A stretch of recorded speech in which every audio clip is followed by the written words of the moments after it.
Welcome back to another episode of the Touchline Podcast. If you're new here, hit the like button, hit subscribe, comment down below. We're back at it, boys. No. Hold on. First of all, what is it? Make sure you go watch the Joey Marroun podcast. He's released a new book, which is out soon. Got Beyond Limits, Unlock Your Potential. Great chat. I know you boys watched it. Yeah, I watched it. It's really good. Really loved it. Yeah, I really loved it. I still gotta watch it. Yeah, you still got to watch it. You must watch it tonight, after. It's a must watch. You have to watch it. Joey shares, stories from his past. He even gets into detail about mindset and whatnot. All that's going to be in his book. So make sure you guys watch that and make sure you stay tuned for any release dates for his book. So yeah, boys, what's been happening? Not much. Same thing every week. Been again starting uni again. Everyone's back at university now. I watched a lot of the games this week. Very, very entertaining games. I could say that. But yeah, man, everything's back to reality now. Everything's back to studying. I'm thinking of doing a prank in a lecture at uni. Your take. Are you in campus? Are you on campus? I'm online for now. I'm online. But you can go there. Because I'm thinking of doing one of those milk pranks. So stay tuned. I was thinking about it. I don't know what to do. Leave it in the comments if you any suggestions. Something with NRL, something UFC. Yeah, those milk pranks were. I remember that. Man, classic. What was that? The Corona one with Steve will do it. There was one where he was singing Justin Bieber. He was singing like the love songs to the tutorer. Yeah. Those lecture pranks are always the funniest. That was so funny. And just doing pranks in general is just. I reckon milk should return back to the old milk. It's a bit different now. It is. I think the prank style milks and they were very good. Their pranks were goated. Oh yeah, just back in the old days of YouTube pranks, you had Roman Atwood. Here's a funny even though they were a bit fake, they faked it a bit. Fusitube, Vitaly. Those funk bros as well. The one, I remember those blokes. They're funny. Vitaly ZD. When he said tsunami's gonna hit New York, that was so funny, man. Oh my god, those were the glory days of YouTube. They were the days, man. YouTube's still good, but it's not. It is. But there's a lot of YouTube stars getting better, like Face Rock, Broadus, all them. It's more podcast oriented. I think it's TikTok that's ruined it. Yeah, and not ruined it, but like changed the scene a bit. If you think about it, everything like pranks would probably go on TikTok. On TikTok, they ban it. The report. Every single video of that house series that we did got reported. Yeah, I know. I think TikTok's dying. I don't know what's happening with the ban now, or I don't know. It looks like they're shutting it down because I think everyone's going back to like. I think from China. Yeah, that's right. USA is going to ban it. USA, China as well, even Australia too. Yeah, that's I heard there's one more step to officially ban it. The US Senate or something. But you have to think about it because like if they're going to be banning TikTok, I think they're going to be stepping back to Facebook. And the young generation, like, they want to see videos on Instagram and Facebook. I think that's going to be a better platform, I would say. Man, sorry, man. Brother. Just live out of my mouth, man, relax. But I'm saying, like, Facebook and Instagram is the biggest platform in the world right now. Yeah. So I think that's why TikTok is going to be getting banned very soon. Man. Once the US ban it, and everyone's going to, follow that suit. But yeah, man. Anthony, when are you going to bring the Facebook account for us? Well, that's we're going to set it up. We have to set that up so we can put that platform on Facebook. So then everyone can follow it. Yeah, once we get it set up, we'll make sure everyone knows. But now on to league talk. Round 2 recap, boys. Let's start with the first game. First game, Brisbane against South Sydney. They defeated Souths 28-18 by 10 points. Yeah. That was a very good game, that one. No, it was. Very good game. It was good, but Rabbitohs, again, made too many mistakes. Reece Walsh with a double. Reece Walsh scored a double. That second try he scored was a bit fluky because Latrell Mitchell, you'd expect him to catch that. But, Rabbitohs, again, same mistakes from against, the Manly in first round. Yeah. They made too many mistakes, and this time they didn't really. There were moments in the game against Manly where they were pretty good, but Manly or Rabbitohs? No, I'm saying their first game against Manly, they were good, but then Rabbitohs in his second game, there was not really a lot to show their progress, their improvements from that round 1. Broncos, on the other hand, still not the Broncos we've seen from last year, but again, that was a very important win. After coming runners-up in the grand final last year, you don't want to start your season 0-2. Yeah. They got another big task, so it could have been 0-3. So it's very important they got that. The one player I've been impressed is Walsh. He still looks the same. Already 3 tries this year. And talking about Rabbitohs, they haven't been performing as well as they have been towards the end of the year last year. And you look at 2023, they also started the season quite poorly. And when, of course, Good Friday, they smashed us. Yeah. So I think when it comes to round 4 Good Friday, I think they're going to get that confidence over us and it's going to kick off their season. I think they're going to lose against Roosters. It's a big task for them. It is. Especially, I just don't feel, I mentioned it last week, just Latrell Mitchell is the answer. If he really clicks, Rabbitohs are a threat to the competition. If he doesn't, like we've seen against Broncos, he wasn't the best at all. Yeah. And that's why Rabbitohs lost for me. Yeah. They were basically even on every single stat during that game, except for the missed tackles. 42 missed tackles to 30. Yeah. You know, That's the difference. but that was Rabbitohs 42 to Broncos 30. You know, when you're not making those tackles and you're making those errors, it's hard to play footy. It's hard to get that wheel turning, and I feel like that's where Rabbitohs lacked. Latrell Mitchell, I don't know, just hasn't been. I thought he was showing up that round 1. I mean, it's only been 2 weeks, but round 1 in Vegas, we seemed to play all right. Yeah, but Latrell was good in Vegas. He was exceptional. He was. And I don't know, I can't put my finger on it, like why Rabbitohs are like this, because last year, they were smashing it at the beginning of the season. Yeah. And they haven't been smashing it again. It's only been 2 rounds, but they haven't been smashing it. There's no areas in their game where it's like it's dominant. Yeah. They're playing all right, but it's not dominant. It could be the coach the problem. It could be. All their halves could be the problem. Yeah, so there's a lot of what they said about the news today about one of the players from South. Elias got sacked, I think, or he got dropped out. Yeah. That's a bad thing for South Sydney. For me, Elias is he's a decent player. Like last year, when did he debut? I think it was 2022 he debuted, I'm pretty sure. Probably it was because it wasn't the best year for him. But then 2023 he really developed into a very good halfback. Yeah.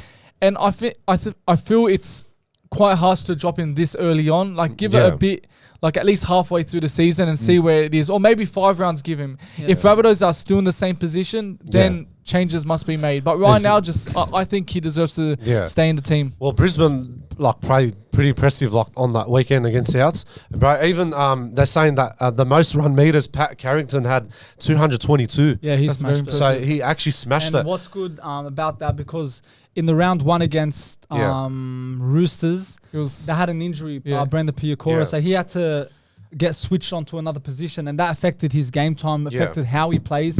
But that's the real look of what Carrington can do when he's playing in his position. 100%. But South Sydney, they were a bit down the first half, they were. That notification. My phone wants to watch footy all of a sudden. You can take that off. No, guess what game is playing? The Dogs and Sharks. That's a sign. Let's get straight into the Dogs and Sharks game. Move on to that. No, it's all right. The timing of that. I was just saying, because Brisbane, they were playing pretty good, but then Souths, they had 2 tries within the 3 minutes in the second half. But then they just went down again. I think they struggled a lot, man. Yeah, and I heard Adam Reynolds injured himself. He got injured. It was a pretty boring first half, in my opinion. Yeah, I think it wasn't like 12-0, I think, or 14-0. Yeah, it was not. It was low scoring. It was low score. But let's move on to the Bulldogs now. Cronulla versus Bulldogs, 25-6. Yeah. You mean the Bulldogs versus the referee? Yeah. Yeah, I think so.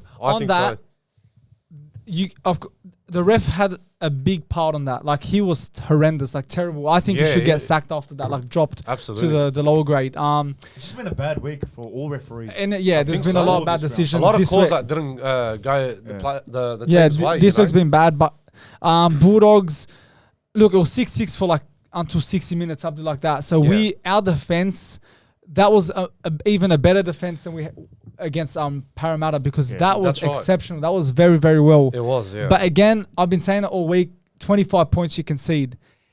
And all that defense goes into the bin. We saw it with the Parramatta Eels. We conceded 26. Now we've seen it with the Sharks. We conceded 25. We're only scoring 8 points or less for these 2 games. So are we really improving? Put it this way, the Tigers scored more points in 1 round more than Doggies did in 2 rounds. 100%. That just says it. All right, but defense is all right. Defense is good. I like the defense. I even said on the vlog, I was impressed. Yeah. But even attackers, glimpses of our attack that I'm getting better. Actually impressed of. We're quick. The ball playing skills are amazing. I actually like the way we're playing. Yeah. But I feel like calls just didn't go our way. And 100%. I feel like just that final touch just wasn't being made by the Dogs. But the first try from Valami kicker, that was a try. Yeah. Because that player, whoever was... Trindle. He was right behind the ref. He was trying to get interfered to think that...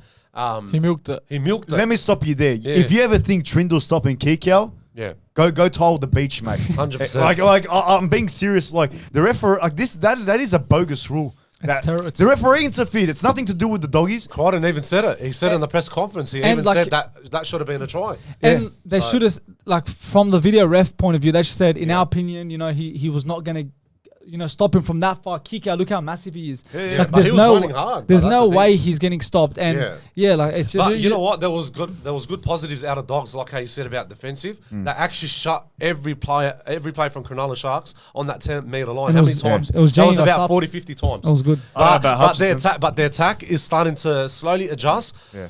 But I wasn't happy about Drew Hutchinson. Yeah. Look, the refs. I don't hate the bloke, but it's just that he needs to fix himself. We'll get to Drew Hutchinson. I was saying the refs. Look, they played a big part. I'm not saying why we lost, but the decisions they made were quite horrendous. It was. But I still think we're not good enough to win games yet. We're still lacking a few positions, like we were saying about Hutchinson. He's not the answer at halfback. I think Sexton, what he showed last year was, for me, good enough to say, he deserves to start in 2024. Yeah. Taff, to be honest, I'm not the biggest fan of him, but he was really good. He was, like, for me, one of the standouts in that game yesterday.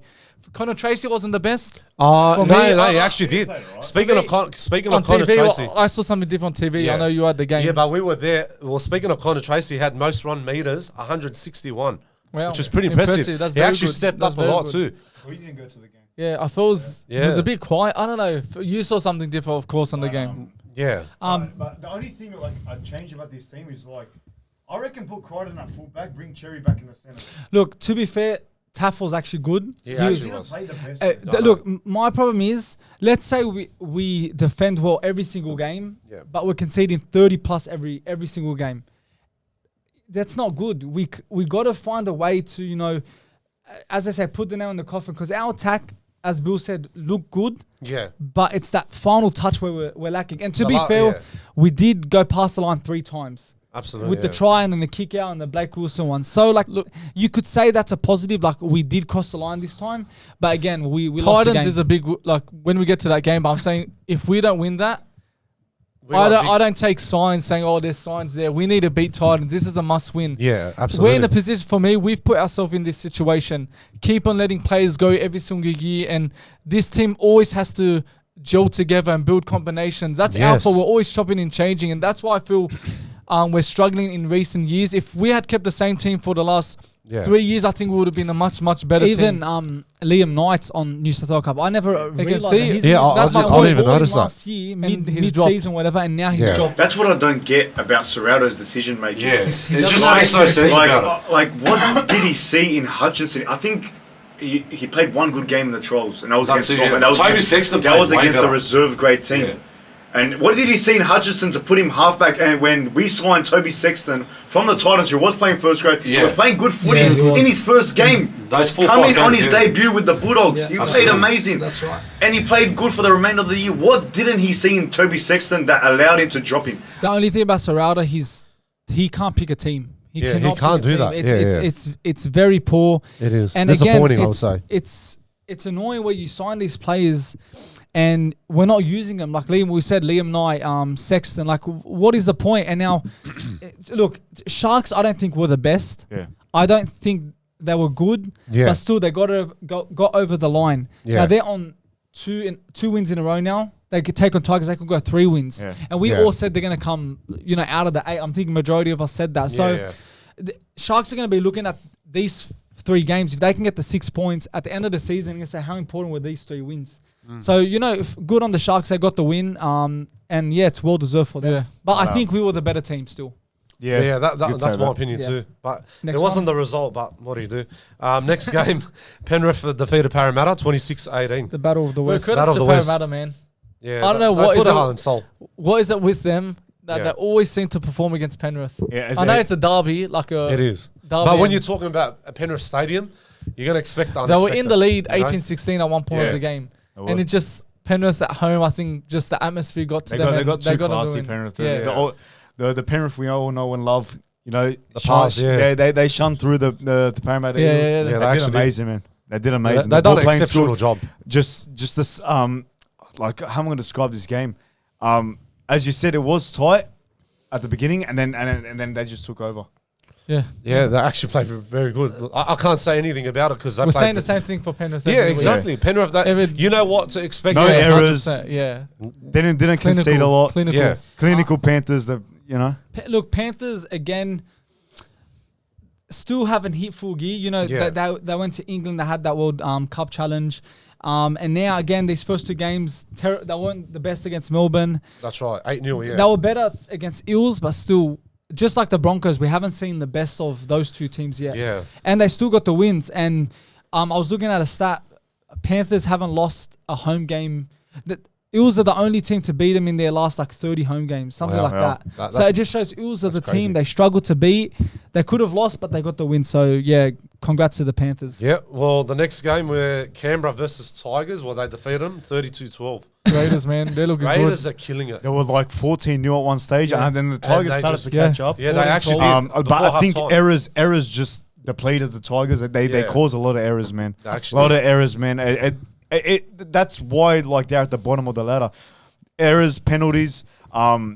I just didn't see anything in their attack or defense that changed from 23 to 24. Well, yeah, on that, a lot of teams are making errors this year, and we're really starting to realize the importance of not making those errors, not conceding penalties, because they cost you. They were 14-12 at one stage. They made a comeback, and after that, completely, Raiders just took over and won the game. Yeah. They actually played very classy, and their combinations were perfection. Yeah. Even defensive as well, they played pretty good. Ethan Strange was good. Yeah, they were really good. The Canberra Raiders, well deserved to them. But Tigers, they still got a long way to go. But I understand they had the bye the first round, which is understandable. They got 2 points, isn't it, or 1 point? 2 points. 2 points, yeah. But because now they got this week against Cronulla, that's going to be a very tough task to beat Sharks. If they want to step up, they have to get their combinations right and the defensive to be a bit more better, I would say. But at least they put points. That's a good positive out of it. At least they scored more than the Dogs. More than us, yeah. But it is what it is. But they'll step up and hopefully we'll see. And that was Ricky Stewart's 250th.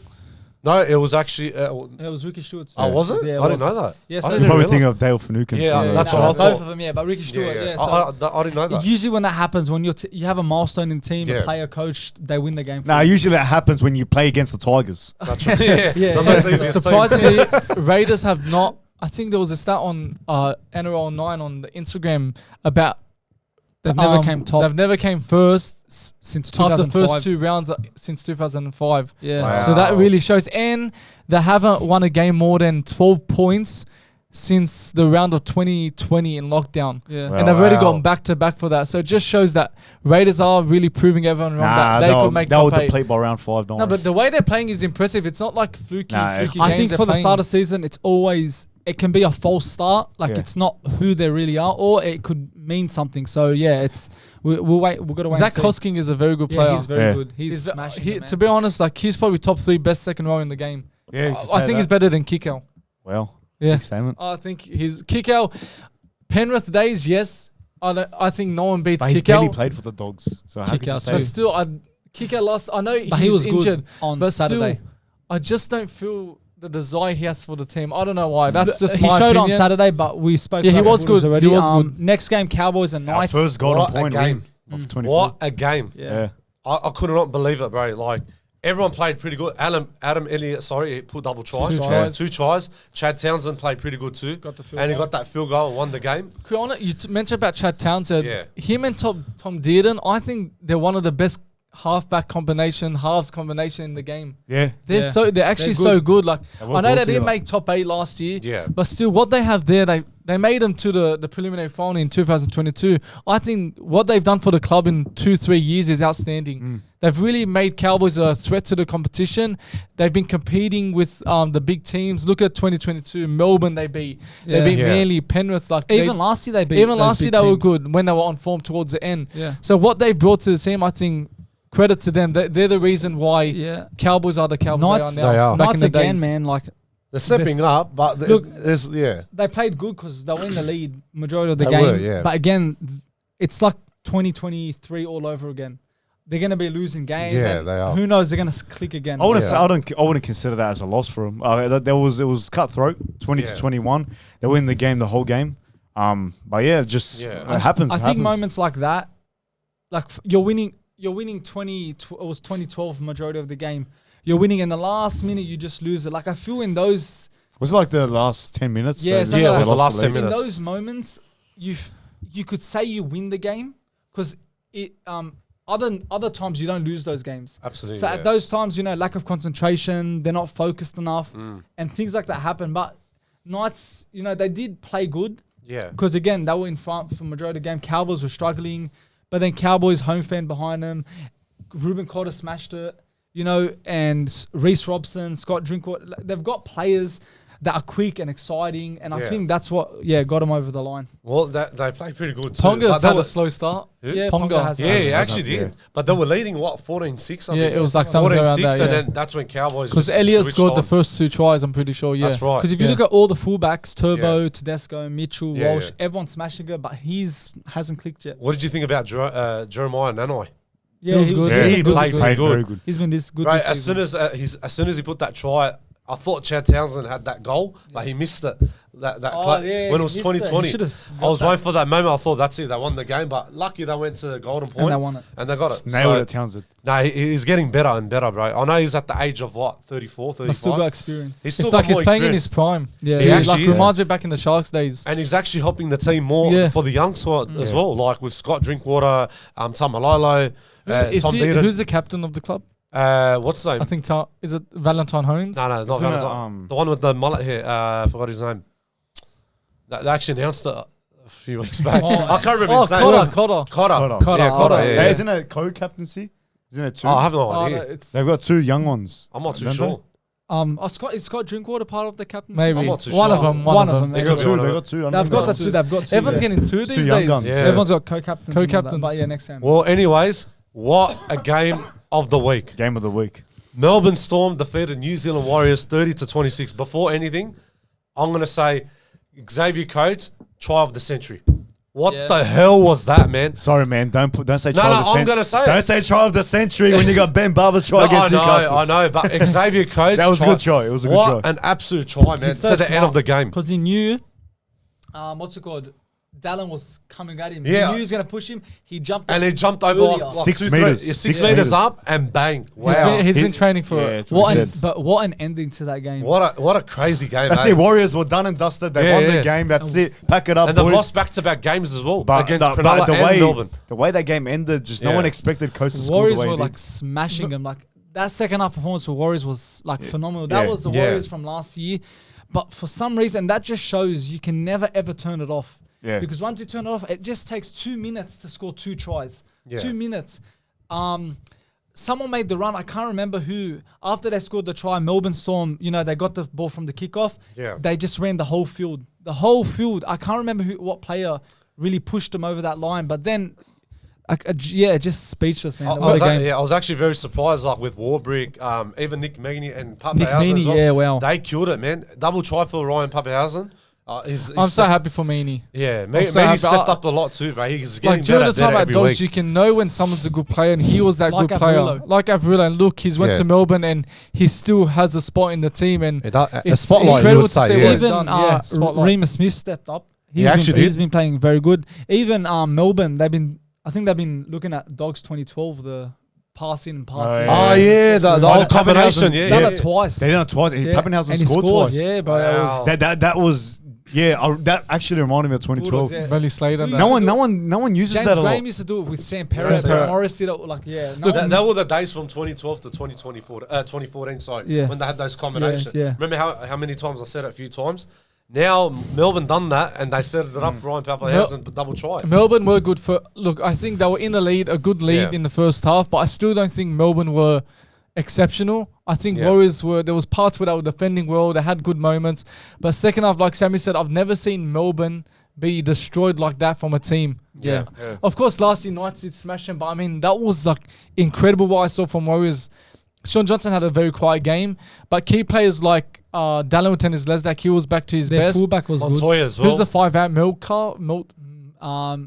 Melcar, so he was Metcalf. very good. Got a few assists on Their the board. fullback was good. Yeah, so lots of Roger good Tomas check, individual yeah. performances from Warriors, but yeah, just Melbourne had Look, better class we've players in the seen- team and got them the win. We've seen two sides of Melbourne 8-0 against Panthers, defending like well. Then we've seen this side of him, conceding 30 points but still winning the game, or 28 points, whatever it was. So that's right. Warriors again, they lose 2 times. They're in front, they choke it. So Yeah. the Warriors got to look into that because they don't want to be repeating that throughout the year. So good, well done to Melbourne. Quickly, last 2 games. The last 2 games, Manly defeated Roosters 21-14. I think that was a bit boring game, man, to be honest. I think it was a decent game, very tough. Manly, first half was very even. Very, very even. Second half, I think Manly were the much, much better team. Roosters just, I don't know what happened to them in the second half. First half, they were in it. Second half, they just, I don't know, something shifted within their performances. Maybe Robertson changed a few tactics in the game plan for second half. But Manly, I think they deserve that win all day. Yeah, Manly. All day they deserve I that. tipped them. And I just had a feeling they're home fans. Yeah. They played good in Vegas, and I just felt they get the win. And Double wins, I would say. Roosters were good. You know who was good? Talau. Tommy Talau, Talau, I feel so bad for him because at Tigers, he did not stop getting injuries. Yeah, I know. And now he got 2 injuries that game. And I think he's got something with his ankle. Yeah. But he was outstanding, man. Yeah. Like the game he plays good, he still gets injured. Oliver smashed it. Yeah. Again, he has to get Origin this year. He will. He probably will. Has to get it because he's phenomenal. He's scored a try, but they overruled it. Roosters were good. Tedesco was good. Dominic Young as well. He got his first try. That try was very good, actually. I think Roosters were a bit lazy. Lazy. I think they were missing that spark. I think Manly had the urgency to win the game. I don't think Roosters had that urgency. I think it was Manly at the start, and Roosters came in. Then it was Manly second half, majority of the Roosters game. had nothing second half. Yeah, Roosters were poor. Roosters were missing that spark. Yeah, they did. They were just missing something. And again, I think it comes down to Manly wanted it more. The urgency, right. they had the fans behind them. Yeah. And, I said I knew Manly would win, and they got Always the job win in done. Brookvale, man. They always win. It's very yeah. tough to win But there. last game, Dolphins versus the First of Dragons. all, Wow. Thoughts and prayers go out to Joey. Now I was talking to him. It was like I've taken emotion out of it. Yeah. Turned off his TV and whatnot. I think he was disappointed, I would say. He's used to it at this point, and we should get used to it too with the dogs. Look, he even said it to me like so many times. He's like, I don't pay attention that much, but he's like the days when I used to hang out with him, like we still hang out all the time. Yeah. But he's saying the times like 2010 to 2014. He said there were the days, but now it's just Dragons are not proving enough. But 38-0.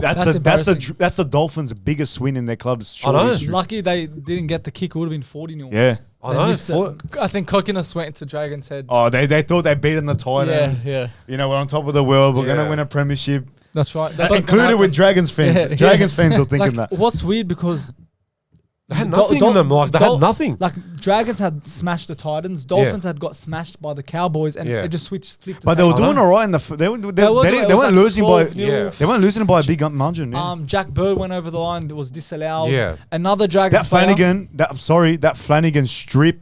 Yeah. But like it was a strip. Like that one. It was. They didn't call it a strip. Yeah. That's why the refs had like the motion, his hand was in a stripping motion. As you said, and that was a Jack Bird. That would have led to that Jack Bird try. Come on, man. Come on, man. Like the referee calls this week were horrendous. Yeah, they were very bad this week. The refs are really, really bad. Call it the way it is. You see his hand motion. How did he knock on that ball, Flanagan? I can't see it. So many dumb calls, and they're not doing their job properly. They need to focus and adjust a bit. Did you see that's how they're wrecking everyone's game, and people paying their money and watching the game every week. Enough is enough. Did you see the Marshall King? How the ball kicked him in his head. That was the biggest falcon. I think that was the best falcon. That has to be the biggest falcon. Did he go for a HIA? It's funny because Hectic Fred actually recorded it. Did you see it? And then his reaction was Jarome Marshall King actually commented on his what did he say? They put the laughing emoji. I swear. But he scored. Averillo scored. Good to see Averillo on the score sheet. But what about Hamiso Firu? 3 tries. You totally butchered that name. You totally butchered it. Say it again. I can't say it. Hamiso Tabu Firu. I can't even say Hamiso it. Tabuai Fado. Just say the hammer. Just H to Just say the hammer. Just say the hammer. The he smashed the man. What a game he had, man. A hat trick, man. What a game. He played really good too, man. We've had a hat trick round 1. another even hat-trick round two. Yeah, so this is, as we mentioned on the pod, this is the year of the fullbacks. Yeah. Every one of them is stepping up, man. Even Asake played pretty good too. Yeah, Asake always steps up. He's always man. good. He's Poor always Ben Hunt. I think Just this is a releasing. wake-up call for Dragons. I think we're going to still so. see the best of them this year. I I think think this so. was just a one-off. I think they just got over themselves in that win against Titans. A bit too cocky and thinking, we're the best team. We're going to get in top 8. But I think, next week they've got a game. I'm not sure against who, but I think they'll win that game and they'll start developing again. Let's look at who you got for this week. Yep. Anthony got he got man of the match, right? 5 points. He got Tedesco. Oh, beautiful. Roos. I said Super. So you only got 5 points. Okay, that's good. I got 1 point because I put Manly to win. Okay. Bill got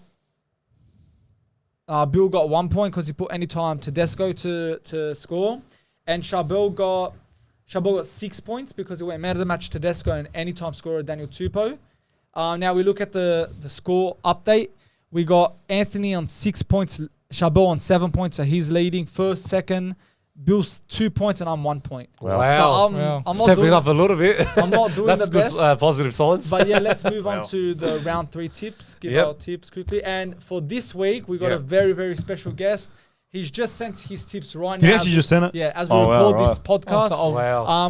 We've got him on our podcast. I think it was a few months ago. Trent Hodkinson.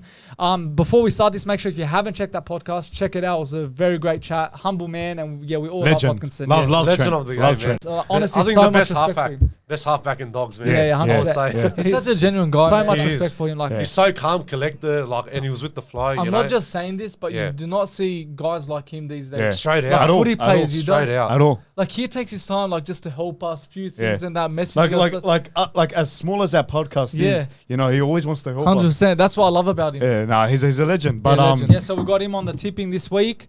Yep. Let's go ahead. All right, let's quickly. do it. Give our quick tips today. So first game, we got Penrith and Broncos, the grand final rematch. Grand final rematch. This is who you got. it's gonna be a tight one. But I think it will. You want to do who you got? Let's do the this who you one. Yeah, so we'll just do the who you got. So Anthony, score predictions for this one. got.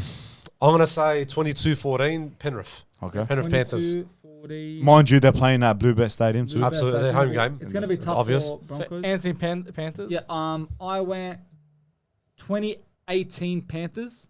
That's gonna be a good close game. Bill? 2 points. I said 15-14 Panthers. Yeah, that's a good. I That's a good I was sense. going to go golden point. It's always close. They've Charbel. I went 18-12 Panthers. Okay, so It's gonna be a good game. they've always been 1 to 12 margins for the past. Absolutely. Yeah. And I'll mention Trey Hodkinson later. before his tips Yeah, later. for his tips. Anytime try scorer, Anthony. Isaac Targo, anytime try scorer. Isaac Targo. Yep. I went Sunya Turuva. Bill. Yeah, I said the same. Isaac Targo. Targo. He's stepped up a lot, man. Is this for first try? He's always good. Yeah, anytime. Good Anytime. player, man. Very good player, good heart. I went same with what you said, Turuva. So Turuva. we got 2-2 each. Yep. Next one, Anthony, first try scorer. Well, since you said what's name Sunya Turuva, first try scorer for him. You went Sunya Turuva. Yeah, first try scorer. Okay, mad. He's killing it, man. I went a surprise one. I went Isaiah Yo. Oh, that's good. Yeah, I thought Lock. he might Yeah. get it in. Who That's a knows? good I reckon he'll get one. Bill. We'll see. Ezra Mam. Okay, yeah, that's Ezra a good Man. shout. Yeah. I went May. Taylor Taylor May. May, yeah. He's good, man. Right, he's killing it. He's smashing it. Wow, man. Doesn't even score trying. He's smashing it. Man of the match, Anthony. Nathan Cleary. Yep, same here. Nathan Cleary. Bill. Yeah, I'll say Nathan Cleary. Well, man of Nathan the Cleary. match. Yeah. You have to go him. You have to, man. And Right. finally, bold prediction. Anthony. I'll say Dylan Edwards to put a try and a line break. That's What's not. that? Or That's- try assist or That's something. not What's bold that again? prediction. I said Line Dylan break. Edwards to put a try Yeah. and a line break. What the that's- hell is that bold What's wrong prediction? with you I today? just chucked anything in Were you there. sleeping when you're doing this? Probably did. Fullbacks make like 8 line breaks a game. All right, you know, I just put about 6 line breaks. Just put 6 line You breaks. put one line My break. apologies, man. One line break. 6 line breaks, that's what I said. Did he say I one? said 6. Now He said one. No, I said Now he 6. said 6. Just put 6 I'm line gonna breaks. go 1 try. The bold prediction I'm is do- he it makes looks only one line break. I'm doing his bold prediction. Who? You. Oh, One wow. try. You know one what? try You know what? this- Going forward, I don't want to hear about it live on the pod. No, I want no. to hear it behind the camera. Yeah, we gotta so that way it hear it doesn't before. sound I dumb. know. One That's on me. That's on One me. try. One try. My assist dad on can make a Bryan. line break. And I'm going to go 7. I've got more of a chance to making one line break than You probably Dylan break a Edwards. leg in the fucking field, mate. And I'm not even playing first grade. Okay, what did Anthony go? Just to Anthony clarify. one try, 7 line breaks. Correct. That's it. I went Panthers comeback win. Okay. Wow. Just like grand final. Okay. I'm on that. All right. Cool. I'm saying Golden Point, obviously, because I said 15-14. Golden Point win for Panthers. So it's going to go to Golden Point. Yeah. Golden Point. I went Penrith leading 18-6 at halftime. Panthers lead 18. I was going to go 18-12. That might. Yeah, it's a tough game, man. It's going to be a tough one. Yep, that's a wrap. But Dylan Edwards is making one line break. No, he'll make more. Because I just chucked anything in the last minute, you know. Leave a like on the video if you think Dylan Edwards is getting one line break. one like equals one line break. That's it. Charbel, who did? Okay, so Trey Hodgkinson tip, of course, Penrith. Penrith? Okay, yeah, you got to go Okay. Penrith there. All right, next game we got New Zealand Warriors versus Canberra Raiders. Anthony, you I'm go just going to first. chuck it out there. I think Canberra Raiders played pretty good on the weekend. I know Warriors played all right against Melbourne, but I think Raiders are just going to edge it. They're playing in Christchurch, which is I in know. New Zealand. So But look at Canberra Raiders. They've got a young squad. Warriors have been stepping up. They What are the stepping hell? up, but Canberra have got a young squad. So Raiders? Yeah, Raiders. Bill? Put me Warriors. Warriors. Oh, what are we saying? 1 to 12? 1 to 12, I would say. I'm saying 1 to 12 Warriors. Yeah, Sam. I'll Yeah, go same. Warriors 1-2. I think they'll bounce back. They need to win. Yeah. Yeah, same. Sam, you went What did Warriors. Hodgkinson also did go Warriors as went to well. Waz. well. Up the Up the Waz. Waz. Up the was. All right, next game we got big blockbuster, the East versus Souths. Yeah. So Roosters versus Souths. It's always a great game. Always big- a good. always If big rivalry. Roosters, Rabbitohs better show up for this game. They better. Yeah. They Like, have to, man. it They has to have be tight, man. It has to. This Have to. game can't be a blowout. If it's a blowout against their arch rivals, man, you got to start having conversations So who you with the gonna go? with the Rabbitohs board. So I'm saying, I want to go 1 to 12 Roosters. Okay, I Roosters. truly hope it's. Who had a stinker last week? I'm betting me. Yeah. Oh, okay. I didn't have. Actually, let me. I'll say it later. I'll say at the end. Okay. Update. I went Roosters 1-2. Yeah, I went Roosters too. I'm going to go Roosters as So well. who did Bill go? Roosters? I said Roosters. Yeah, I think we all go And- for Roosters. And Well, Hawkinson Trey said Hodgkinson has went the opposite. He's went South. Souths. Okay. He's going Souths? Yeah. Wow. I feel South can. I don't They know. might- they might. It's going to be tough. It's going to be a Yeah. tough one. Because like when you really think about it, you're supposed to be showing up for these games. But this is a and game- their mindset should be playing It's good Roosters' footy in first these game at home. Yeah. Yeah. So the fans are going to be buzzing. So But you never know. This is the Rabbitohs game might. Rabbitohs need a win. So Yeah. yeah, you never know. Next game, Anthony. Our home game, Dogs versus Titans at Belmore. I'm going to say Dogs. I'm going to probably say 1 to 12. I'm going doggies 13 plus You on think this so? week. I'm going 13 plus. Yeah, I think, you know what, you're probably right. No, I'm being serious, you're right, because I remember the last game was 13 plus Yeah. at Combank Stadium. So you're going to go 13 plus? No, I'm going to stick with 1 to 12, but I'm just saying, like, Yeah. it's going to remind me of that. It's going to be a close one. Boys, hear me out. Oh. 13 plus, I know Hear me you. out. Hear me out. Hear me out. I know your reaction. I know. I've been saying. I know you. There's I know. no I've way been he's gone saying. He's gone Hold tight. on. I know. I've been saying put your house on the doggies. It's fine for one You're gonna week say to not 40 put- plus. Hold on, man. And Let so me that- talk. I know I've been saying put your house on the dogs for the past God knows how long, but for 1 week, you know, I'm not gonna put my house on the dogs. I'm gonna say Titans 1 to 12. Are you serious? Wow. I feel like And he coming gave it off a to bye. us last week. Yeah, I know. I'm coming off a bye. They're, energized, ready to go. Hasler's drilled into them. Doggies, I feel they'll play good footy, but I don't feel it's excellent footy. And considering our track record in Belmore's not the best. Yeah.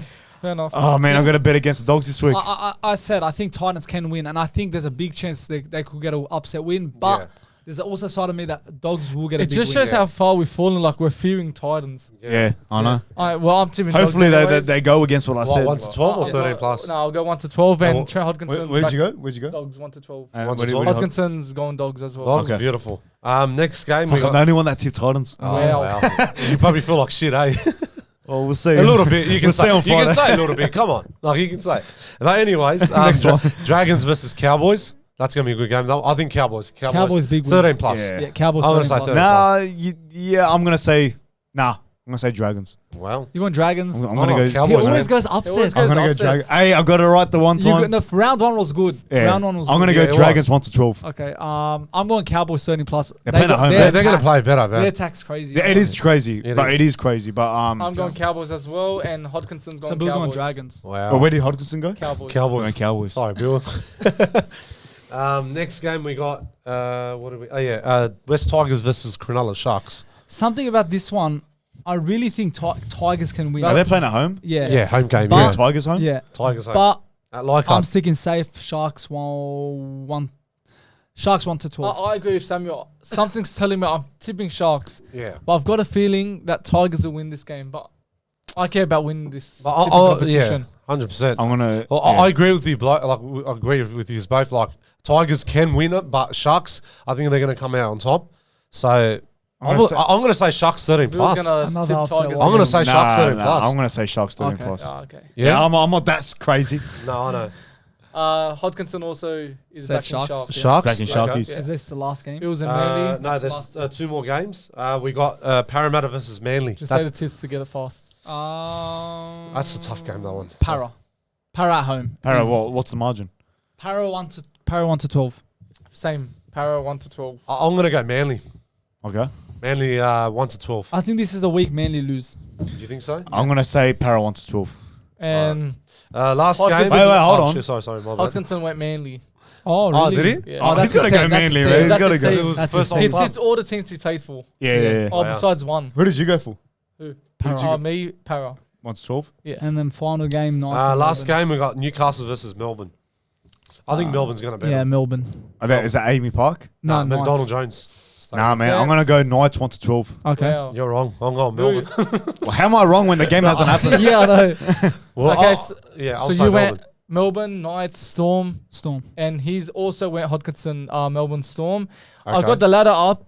Bill, you sure you want to like keep like the tips? you Oh, made? no way. That's Okay, one of so the stinker.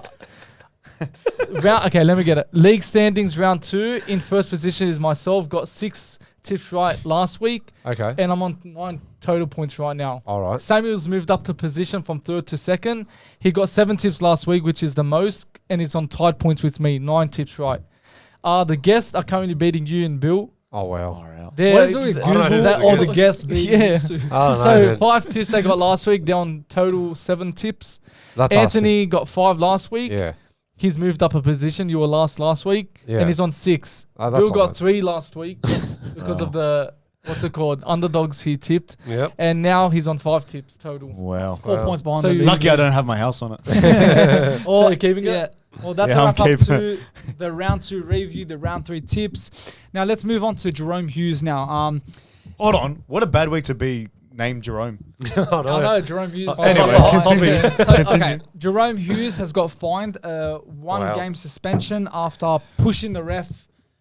Wow. Not on Not on purpose. It was on purpose because he wanted to tackle the player. He wanted to prevent the try. So there was no harm in it. There was no deliberate, like he's angry at the ref or anything, just for the pure reason of wanting to make the tackle to stop the try. Now, Jarome Luai had incidents where he had a high tackle and he also tripped, who did they play? Was it a Parramatta player. And sorry, Samuel, Mitchell not Moses. to mention, last year the same thing happened with Jarome Luai. He pushed the referee when they were celebrating after really? the try. He got a grade Grade 2, I think. grade one grade Grade 1, it would be grade could 1. be one What of did Jerome Hughes No, got? it would Grade be 1? grade 1 offense because Yeah. if you're grade 1, you don't get. Hughes got grade 1? No, Hughes would have got He's grade got 2. grade 1. He got, I think he got grade, and then Luai got grade 1. I think it's the other way around. It would But be grade regardless, 1, man, he didn't cop that much of a punishment. Yeah. And Jerome Hughes did. Because he plays for Penrith. That's like a joke. why. Honestly, like Jarome Hughes is pushing the ref. He's not angry at the ref. He has nothing against the ref. He's just trying to make the tackle. And you look at the Bulldog Sharks one, the ref got interfered. When Vilami kicked out, yeah. So like in a way, the ref interfered. So I'm not like he should get fined. You know. Hold on. Do the referees want to play first grade? Brother, like, They interfered. as you said, Sharks, and now You Storm. know, dog should sign Sudden. No, like honestly, man. And how like, much we give he, back to him. He, like he last ran year. into his way. Like obviously he wants to prevent a try. I'm gonna push the referee exactly. over. It's just unacceptable, these refs, man. What it they're doing. is. How the hell does he get suspended? Give him a And contract, Luai Gus. potentially isn't going to get suspended. And I've got a few stats here, not stats, but just information from a couple years ago where players have been suspended for tripping. And it just shows because he plays for Penrith, he's not getting You're suspended. talking about the Jerome Luai trip. The tripping incident. So back in 2014, remember, I don't know if you guys remember, Reynolds tripped Barber. Yeah, I remember that. remember that? Adam Reynolds, Yeah. was it? He got suspended for that. Yeah. So that's one incident about tripping. Josh Maguire back in... Oh, sorry, boys. Put it down. Josh Maguire back in 2019, of course, got suspended for tripping again. And I'm not going to keep on going, but there's other two players Hargreaves and Storm Kafusi also got charged and suspended for tripping. Yeah. So it just, again, proves my point that because he plays for Penrith, he's not going to get suspended. Plus, because it's a big game this week. And tripping is such a big foul play. He deliberately did it. It's such a big foul. Usually 2-3 game suspensions. And easy, yeah. It drives me crazy how Hughes, I still don't believe he got suspended. One game, and there's Luai playing this week against Broncos.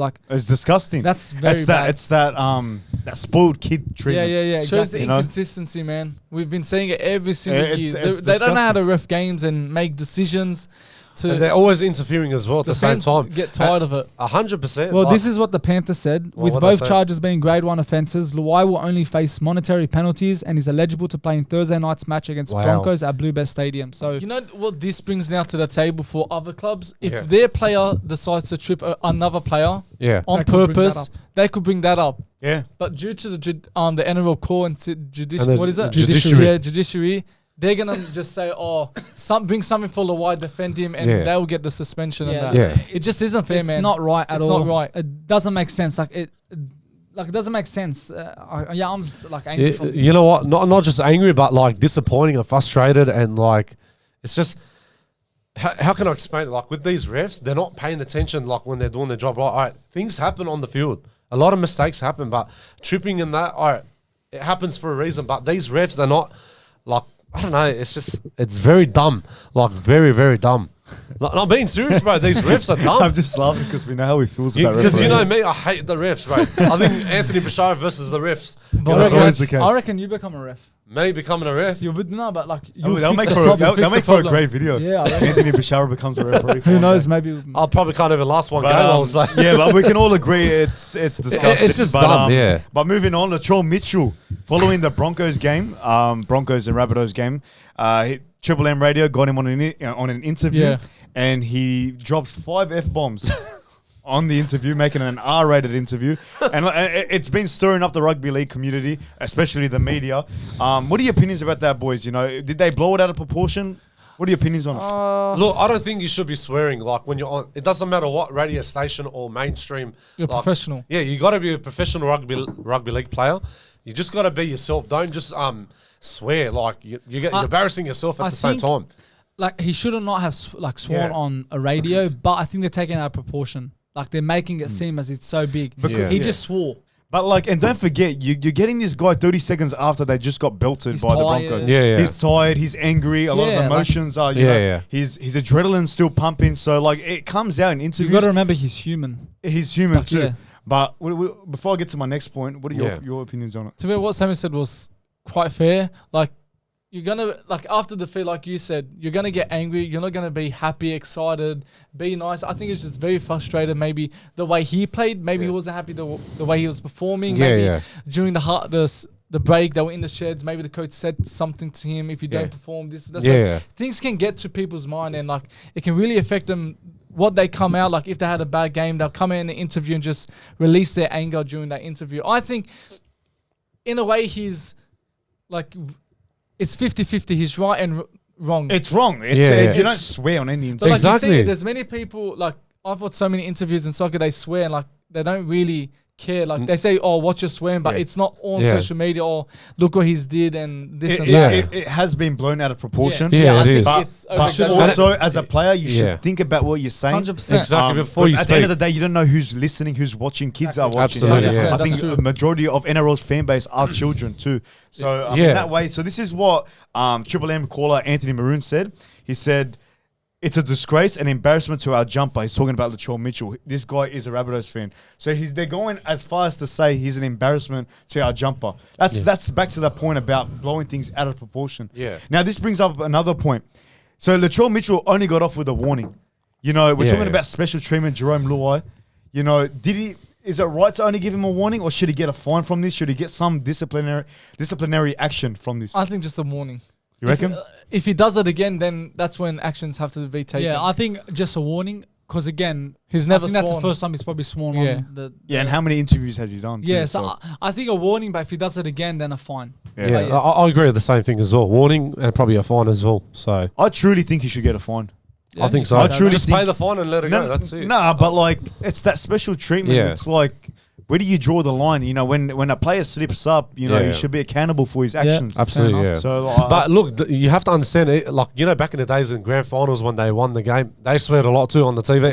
Different times. Yeah, I know it's different times, but still, but you just got to be careful what you speak before you say something out of your mouth. You know what I mean? But anyways, another news story that came up this week is Benji Marshall's coaching style. Yeah. You know, it's come out. He's come out and said that his coaching style, you know, he doesn't feel like there's anything wrong with his coaching style. So what his coaching style is, you know, coaches typically spend like 18 hours a day coaching. Yeah. I don't know the exact amount of hours he does coaching with the Tigers, but it's not enough to the media's part. Because he said he wants that work-life balance. And he wants time with his kids, his family and whatnot, which is understandable. Yeah, it is. So do you boys think he's right in that way to, you know, have that work-life balance? Or should he be, you know, focusing, putting 18-hour days in a struggling side with the Tigers? That's a tough one because we have to think, like, to ourselves, if we were a coach, what would we do? Yeah. So in a way, of course, you have to make time for your family.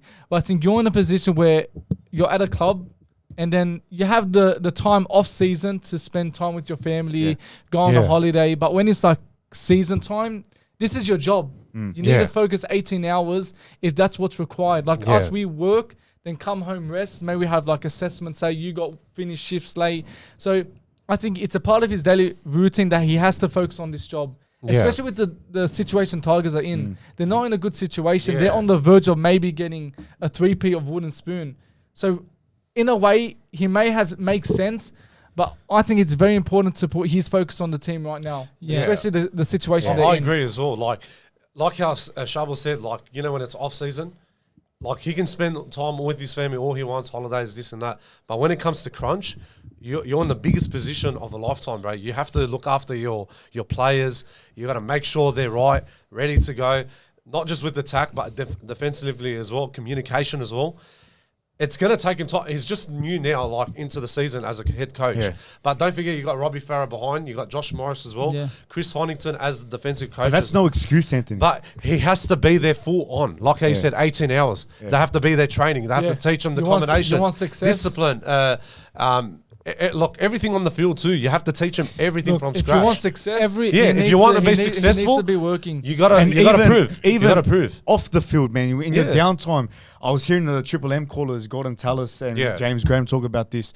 They're saying like his mind should always be footy. No matter, even if you're spending time with your family, you know. James Graham put it nicely. He's like, when he sees cameras, he saw him one day at Cronulla Beach. He's like, I noticed talking to Cameron Serrata, his mind was still on the Dogs, even though he was hanging out with his family. Yeah. You know, it's got to be full on. You got to be watching video packages, seeing which player is smashing it in the league and how we can adapt to his style and, you know, defend well against him. Exactly. You know? And like any sport, if you're a coach, like it's required, like you spend like majority of your day focusing on that. Because as I said, you come in after the footy game, you as a team, you watch the mistakes you did wrong. That's right. Where you got to improve.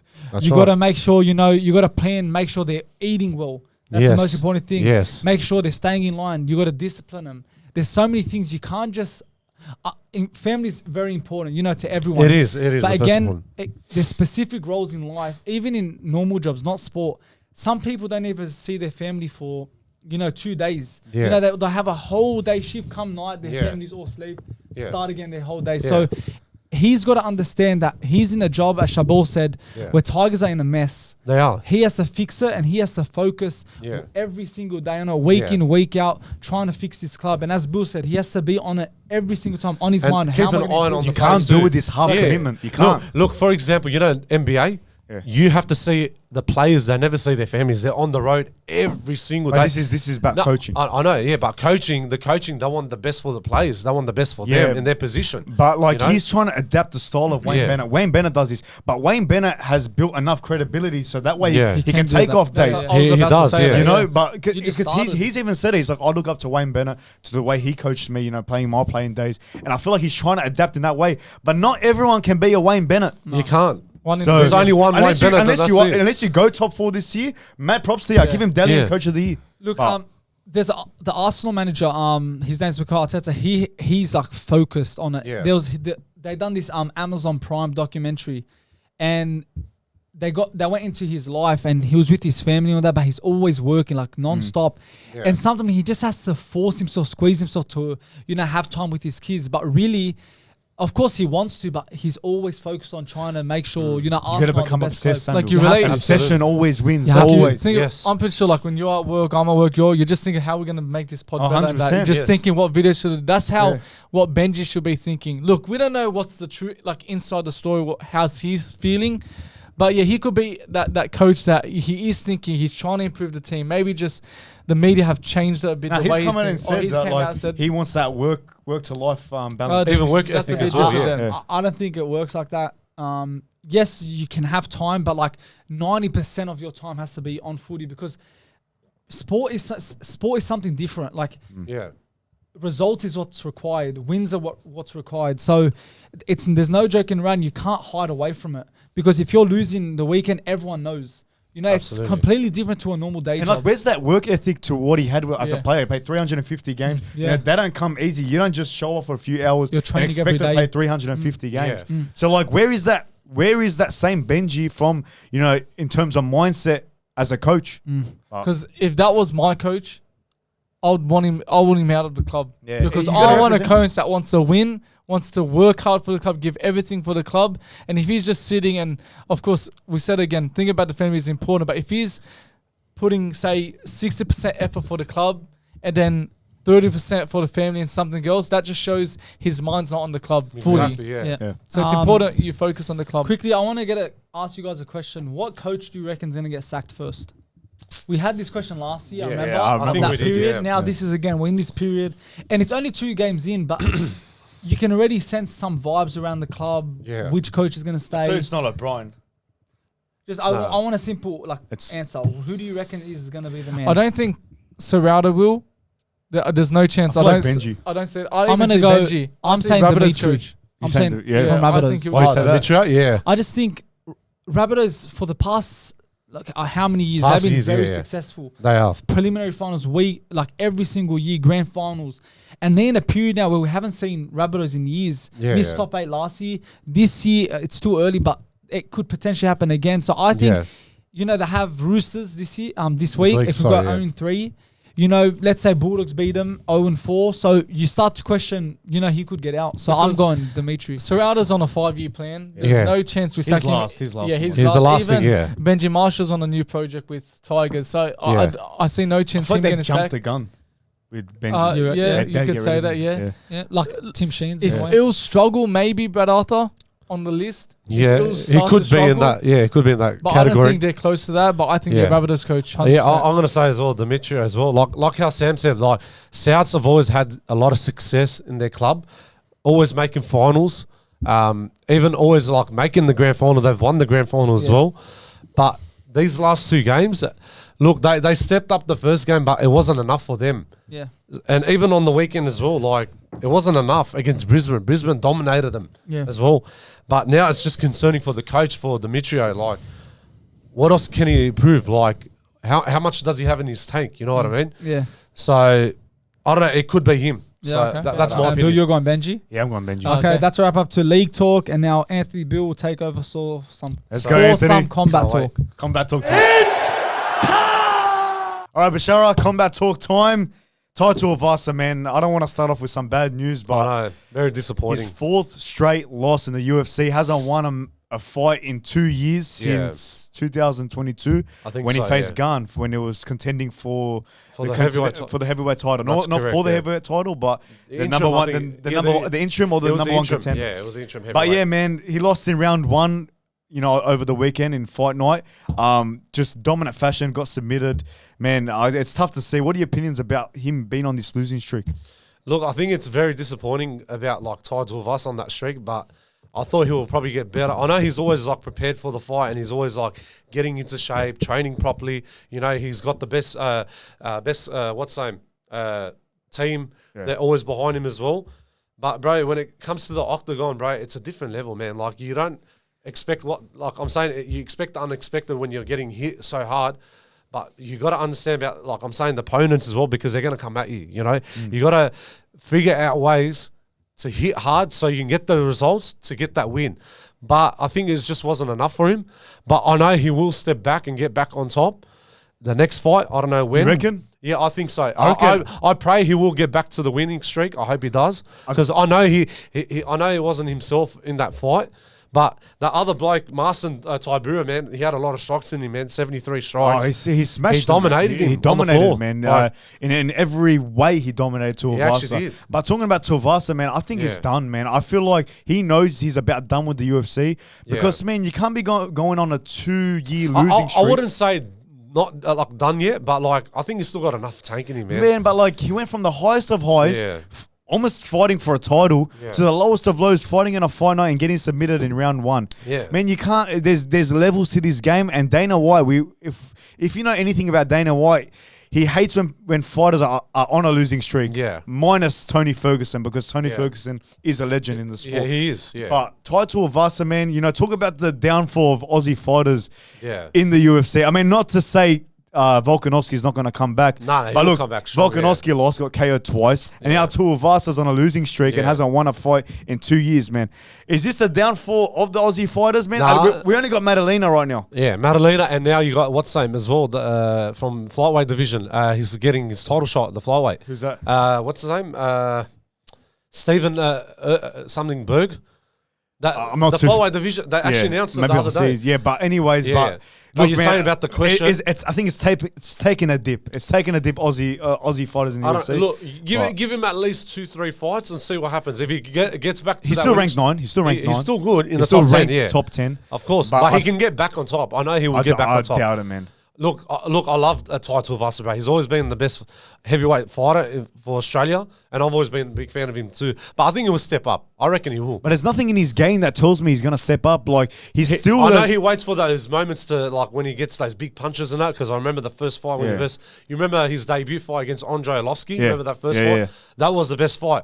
I know, and he cops a lot of damage too. Don't forget, he does. In those fights like that, like he does. Yeah, he cops 3 to hit 1 and land, and he's lucky he's got power because he knocks him out clean. He does. But like I don't think his chin has shattered. I don't feel like that same hunger that we're used to seeing with Tai Tuivasa is still there.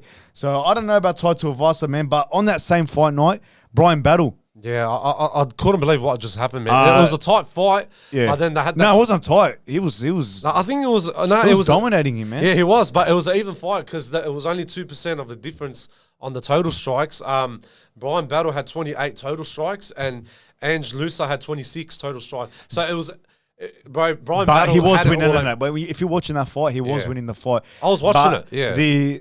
The accidental was the eye poke that happened. Yeah, it was. It was a mistake. It was an accident, but he could see out of his eye, bro. Yeah. But he was a chicken. He chickened out. He's like, that's it. I don't want to fight anymore because he saw he was getting dominated, and we saw what we saw after. Man, Bryan Battle. they're both exchanging words. Yeah, they had the argument, and then Michael Bisping even said it. He's like, even Bryan Battle even said it. He's like, I dominate this bloke. I've really built the shit out of him. Everyone saw that. You know what I mean? He was winning the fight. Of course, he's always been the best fighter. He's actually stepped up a lot. Bryan Battle's. I'm very, very surprised that this bloke can become a champion very, very soon. It was he won the Ultimate Fighter, didn't he? He actually did, and he was under what's his name, Alexander Volkanovski. That was a great season. That was the best season of all time. Yeah, I'm going to give credit to that. But like, Bryan Battle always saw him as an elite level fighter, man. He does. Bro, domination. Like, I was sad to see, man. Imagine you in that position, and it ended up being a no contest. Yeah, I can't believe it, man. But, to be fair, and he's still calling out, he still wants to get in Gary as well. Yeah. He's been saying it for months and months. I don't think Dana White is listening at all. I want to see that to happen. He's got to make his way up. He has to. You know what? If he doesn't be in the UFC 300, maybe put him in the 301. UFC 300 is done. It's done. It's set. Yeah, but I would say 301. Future cards, Future cards, I would say. He's here. I definitely see a star in him. He's going to be a future star. I guarantee you. But look, man, let's go into the boxing world. Got announced 1 week ago, a couple of weeks ago. Jake Paul. It's crazy. I'm saying this. I don't Jake Paul is versing Mike Tyson, almost 60-year-old Mike Tyson, mind you. You're talking about the OG of boxing. You're talking about the best boxer of all time, the Hall of Fame, I would say. So how do you think that fight goes, man? You got a 27-year-old facing a 60-year-old, an almost 60-year-old, 58, but almost 60-year-old man Like, what do you like? Do you think Mike Tyson still got what it takes to win, or do you think Jake Paul obliterates him? Look, before anything, when I heard the news, I'm like, are you kidding me? Like, the youngest bloke that has been like on the winning streak in the boxing world, and you're talking about one of the best of all time. You want to call this bloke out, a 58 or 57-year-old Mike Tyson, the best boxer you ever call out? Are you serious? I don't believe this, bro. Like, so who do you think wins the fight? I don't know.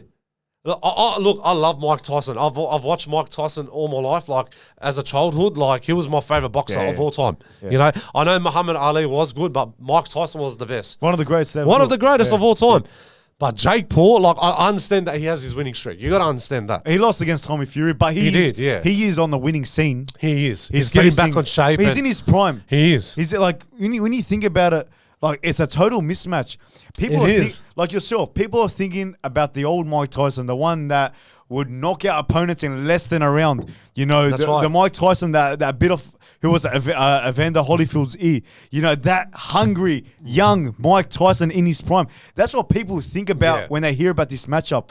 But it's a bit come back to reality, guys. Come back to reality. Mike Tyson is not the same anymore. He's 60 years old. Hasn't really fought in a professional scene since, I don't know, like 20 years ago. About 25 His last fight was Roy Jones, but that was an exhibition. Jones, and that was against another old opponent. Yeah, this is against a young Lennox Lewis. This is against a young, hungry opponent in Jake Paul, still in his prime, 27 years of age. You know, I truly think, from the bottom of my heart, I think Jake Paul knocks him out in less than a round. Yeah, I don't know. We've seen training videos of Mike Tyson. It's surfaced online. Him hitting the pads. But anyone can look good in a 10-second clip. You know, he's still got power, but he doesn't have speed no more. His chin is non-existent anymore because you don't cop that amount of punches and still have a solid chin. So, in saying that, man, I feel Jake Paul, man, it's an easy money grab for Mike Tyson, yes. Yeah, it's gonna break numbers on Netflix. Yeah, for sure. And they're gonna get a bag from it. So, and that is the only reason why Mike Tyson is taking the fight, because unfortunately, you know, his circumstances in his past has led him to lose a lot of money. So he has to take these fights, and he has to fight. But man, it's sad. It's sad he's taking this fight because it's not going to ruin his legacy, but it will tarnish it just a tiny bit. You know, his last fight being a knockout by Jake Paul, a YouTuber. You know, as much as I respect Jake Paul these days, this is something I don't respect. Yeah. You know, him taking a fight. Calling out a legend like... And a 60-year-old legend. At a 60-year-old legend, like... But who do you think... Anthony, I didn't get your take, man. Who's winning this fight? Look, I think Jake Paul, because he's still young, he's got everything in him, like he's ready to go. But you're calling out a legend, like... And he doesn't have enough tanking in him. Like, Mike Tyson, I know he's still got the power in him, but... Yeah. I'm going to say Jake Paul, bro. Look, I'm still a big fan of Mike Tyson. I always loved Mike Tyson from the beginning. But I can just see Jake Paul's going to finish him in round one. So it's happening July 20th. So we got to watch that. He's still got time to train Mike Tyson. He does, yeah. But ring rust, man. Yeah. Ring rust is going to play a part in this fight, and we're going to see it. And like, you know what's funny? You know what? It's going to be bringing me back about, you know, the Rocky movie. Like, you know, from Rocky, I think it was 4 or 5, when he versed one of the guys from, what's his name? Drago was 4. Yeah, it was. Maybe 5 you're talking about. I think it was 5. After the one in 06. Oh, the last one, Rocky Balboa. The Rocky Balboa. Yeah, you're right. Yeah, so it reminds me of that. Like the last ride. The last ride, yeah. So could this be the last ride of Tyson? Of course it is.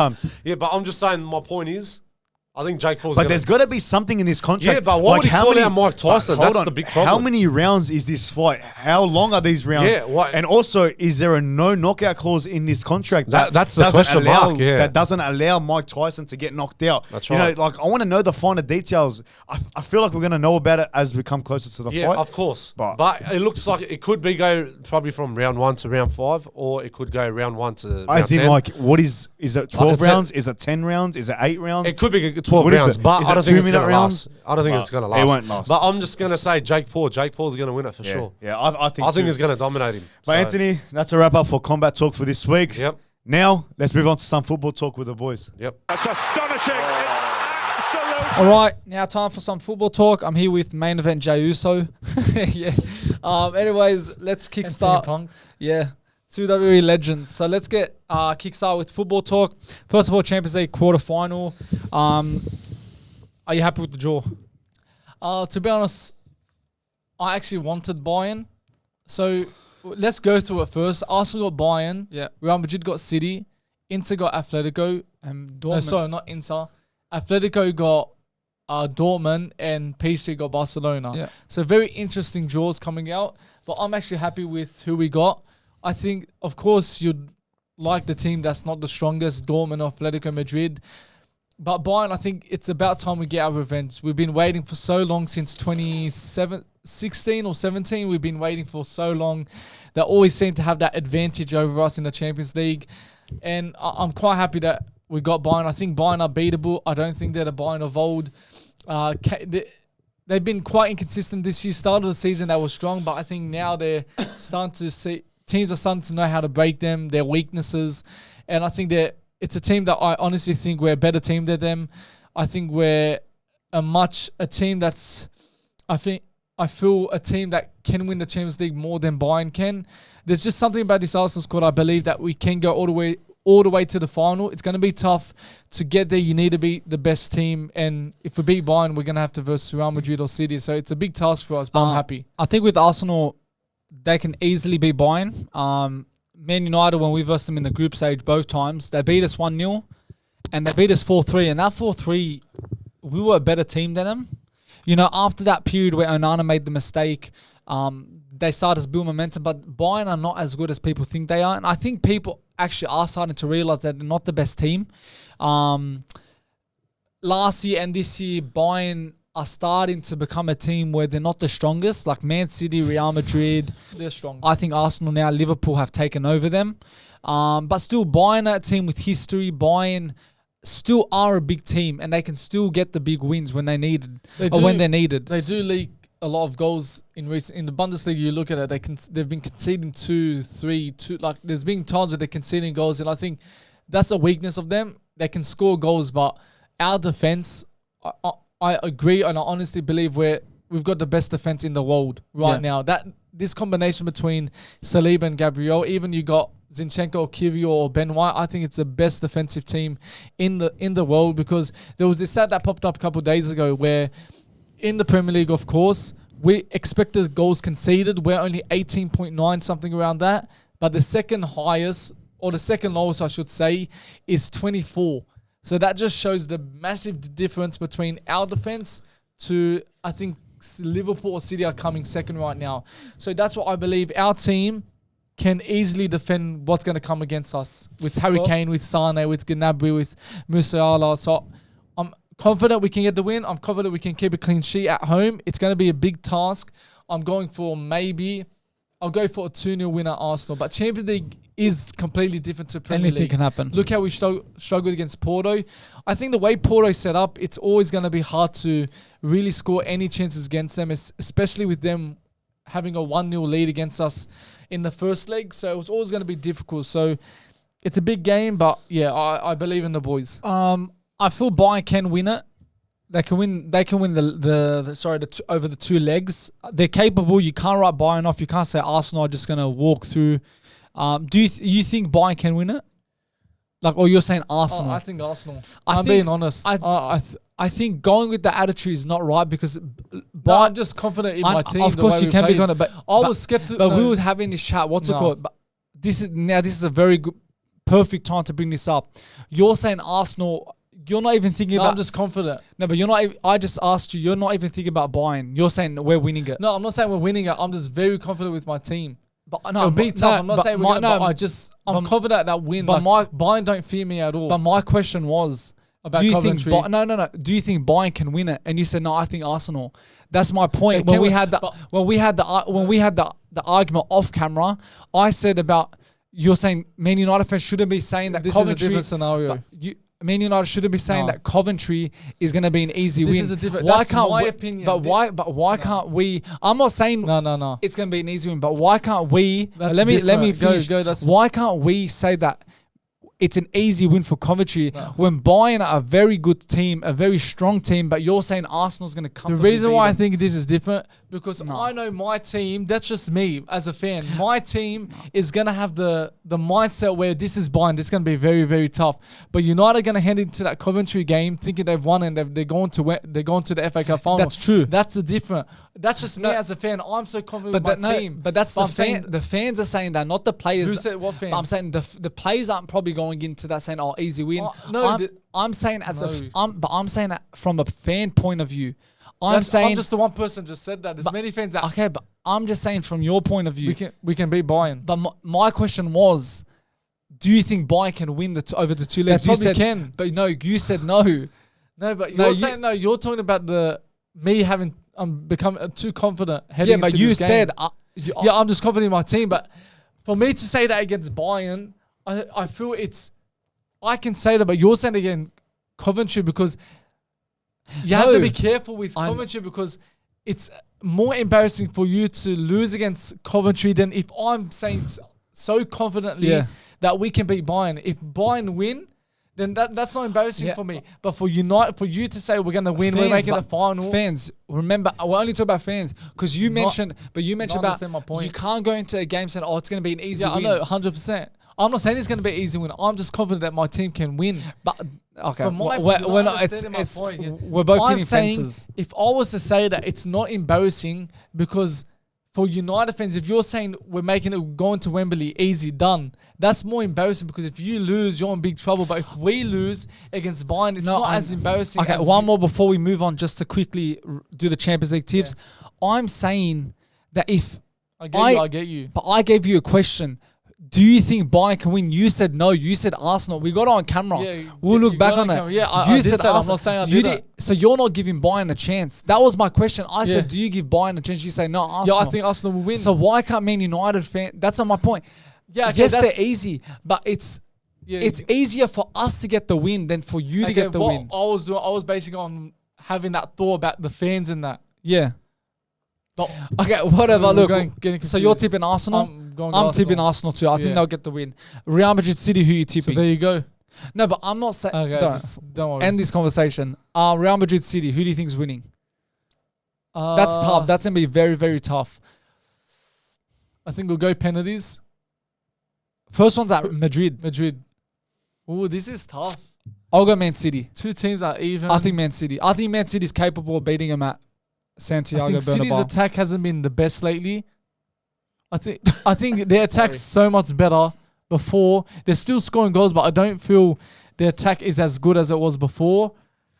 I'm going City. And who would I want in the second leg in the semi-finals? Who do you think will win?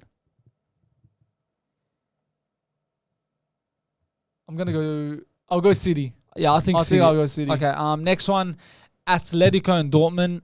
I'm going. First, I think Atletico. I think Atletico. I think they're a team that causes problems. We'll they know how to win, and I feel this is, again, Atletico many times have made it to a Champions League final, Champions League semi-final when they didn't deserve it. So I think they beat Dortmund here. I think I'll go Atletico Madrid. PSG, Barcelona. Both teams I think are overrated. I think PSG don't have enough quality to get them over the line. The only thing they have is Mbappe, and all they need is him, and he will do the job. I think Barca. I think Barcelona. They got an all-round team, a stronger team. Gundogan, Lewandowski, Ferran Torres. They got that's good a players. Good point. But PSG, I'll go Barcelona. So we're saying Barcelona, Atletico. So imagine Barcelona, Atletico, Man City, and Arsenal. That's good. So we're gonna have two strong teams We're going to have two very strong teams and two strong teams in the semi-finals. Next up I'd like to get Arsenal and Barca in the Champions League. It would be that good. Would be good. Man United now, Liverpool. What a game. Like, honestly, that is the best game I have ever watched as a Man United fan. That is... Look, Man United PSG is up there, but that has to be the best match I have ever watched. You know, from having a wonderful start, 40 minutes, I think we were in control, dominating that game. 1-0, McTominay scored his goal. They came back 2-1, and I thought, oh my gosh, here we go again. Old United, Liverpool going to win this. And then slowly it was starting to fade away. I said, there's no way we're coming back. Anthony scores on his right foot. Out of all players, Anthony 2-2, extra time, Liverpool go and score. Rashford scores again. And then the last minute, like the last few seconds, and Amad Diallo scores. Like, he's a good player. He's a good player, and when he gets his chance, he does perform. Finally, he got his chance. But Look, we needed that, man. It was a must win. Now we versus Coventry. I think we win that. Big chance we're heading into the FA Cup final, and I think it's going to be a Manchester derby again, and I really think this time we get them because we're not losing back-to-back against City. I think City will win it again. Of course, City are favourites. City will be favourites. And City, there is 95% chance they're going to win it. I think it's better for United to get City than it is Chelsea. Because Chelsea, the last 4 FA Cups, they've made 3 and they've lost all finals. So I think, and don't forget, this year they just lost the Carabao Cup. So I think it's so important for you guys to get City because City will win a trophy somehow. Either the Premier League or the Champions League, they'll win a trophy. But Chelsea, they need the FA Cup as much as you do. Yeah. Especially what's happened to them this year. They're not performing at all. They're still on the bottom half of the table. So I think it's easier versus City for some reason than it is Chelsea. Because Chelsea have a bigger chance winning the FA Cup if they verse you. You know what I'm trying to say? I know what you're saying. But if you verse City, I think you would want to get revenge over City. Yeah. So in that sort of way, if you get Chelsea, it'll be very hard for you to Man win. United, we needed that win. Like, that's such a big booster for us. Aston Villa, Tottenham drop points where if we win our game in hand, 6 points now behind top 4. So top 4 is now wide open. And if you really think about it, like Ten Hag, Carabao Cup winners last year, FA Cup finalists, top 4. This year we can get top 4 and we can win the FA Cup. And I think even though we've been up and down on a roller coaster of a season, last year was more solid, but this year's been tough. But still, if we can get a trophy, top 4, Ten Hag is the man. Ten Hag is the man to bring us back. Just stick with him, and it's about the process. And I think once we have a stronger team and our players come back from injury, as he said, we saw it earlier, midway through the season, our whole team was back, we're playing good. So it's that important. We needed that win, and All right, moving on to something. We're going to do something a bit different. So as you know, I'm an Arsenal fan. He's a United fan. What we're going to do, first of all, I'm going to list all the United players, the current players at the club, and he's going to give me if he'll keep the player, sell the player, or and bench the player. Yeah. So we've got 3 options. First of all, I'll go for United. Tom Heaton. I'll keep him, good experience for the young ones. You bench him, in a way. Oh, sorry, bench him. Yeah, bench him. Okay, keep so. So you keep? No, keep so bench. I'll say bench. Okay. Andre Onana. Keep. Victor Lindelof.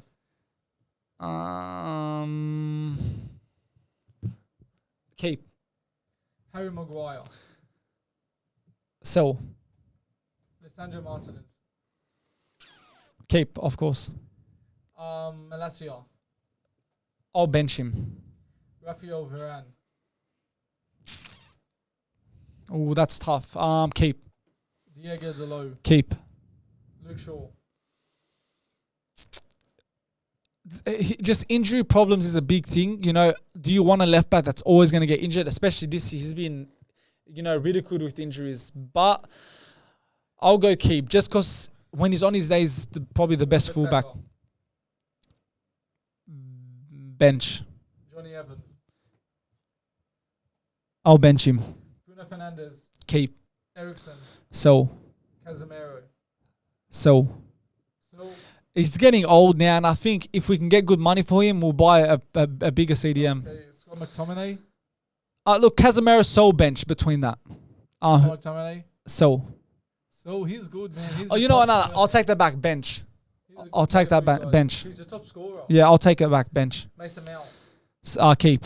Is it Kobe? Kobe Mainu, keep. Mainu, yeah. We'll go Amrabat. So. Martial. So. Rashford. Maybe bench. He's been off form this year. I'm gonna say keep. I'll give him one more year. Keep. Okay, Anthony. Bench. Garnacho. Keep. Diallo. Keep. And Hoyland. Keep. Okay, now we'll quickly move on so to. You had a few cuts there. Arsenal's. Let's do Arsenal, and we'll wrap up the football talk. Okay, Bukayo Saka. Go on the Premier League, get better. It goes through the whole. Oh, does it? Okay, keeper. We'll do that. Start from keeper. We'll start. Okay, let's see. Get it up now. Okay. Okay. Aaron Ramsdale. Oh, he's a soul. So, David. I'd like to bench him because I don't think we're gonna get any good second-hand keeper. Yep. I'd like to bench him, but I have to go sell because he will leave. David Raya. Keep. Zinchenko. Ooh. I'd go keep. Keep. Yeah. I'll go keep. It's keep. Ben White. Keep. I think Arsenal can be keep a lot. Gabriel. Keep. Timber. Keep. Jacob Kirill. Bench. He's a good player. Cedric. Sell. Tomiyasu. Look, Tomiyasu is a very good player when he's on his day. Do I think he's going to start the club being on the bench? Because I think he's a player that would want to start because during his time at Arsenal, he started at right back. He's looked good. He's not going to get a chance over Ben White. But I think I'm going to bench him. Bench. Partey. So, Odegaard. I think it's time for Partey to leave. Just too many injuries. Get the money and use it for someone else. Odegaard. Keep all day. Smith Rowe.